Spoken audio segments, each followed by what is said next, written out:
Welcome back to channel new blog. আশা করি সকালে ভালো আছো, আমিও খুব ভালো আছি। গলাটা একটু বসে গেছে, হয়তো তোমরা সেটাই ভয়েসে বোঝাও যাবে।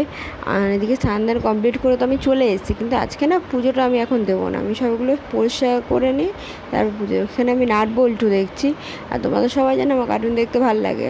আর এদিকে পটল, বৃষ্টির পটল তো কিন্তু স্যাঁতস্যাঁতে হয়ে যাচ্ছে, তো আমি কেটে পরিষ্কার করে রাখা হয়েছে।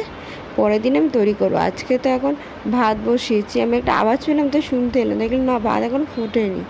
আর এখানে বটবটি আর আলু দিয়ে পোস্ত আর সর্ষে দিয়ে করা, এখানে উচ্ছে ভাজা। এইভাবে উচ্ছে ভাজা দুর্দান্ত লাগে। জাস্ট দানাগুলো ফেলে জলে সিদ্ধ করে নিয়ে এভাবে কেটে একটু কালো জিরে দিয়ে তেল দিয়ে ভেজে খেতে অসাধারণ লাগে। তোমরা খেয়ে দেখো, দুর্দান্ত লাগবে। একঘেয়ে উচ্ছে ভাজা বা উচ্ছে চচ্চড়ি খেতে ভালো না লাগলে এরকমভাবে করে খেয়েও ভালো লাগবে। আর যতই একটা ঠান্ডা আবহাওয়া থাকুক না গেল, ঘরের দরজালা বন্ধ করে প্রচণ্ড একটি গুমটো গরমটা কী বলবো।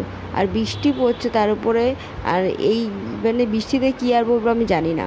তার উপরে মাথার উপরে এসে গেছে এক্সাম। আর সবচেয়ে বড় চিন্তা হলো আমি যখন যাবো এক্সাম, এই বৃষ্টির মধ্যে এক্সাম দিতে কারোর বুঝতে ভালো লাগে, আমার একটুও ভালো লাগে না, বিশ্বাস করো। তার কারণ একটাই আছে।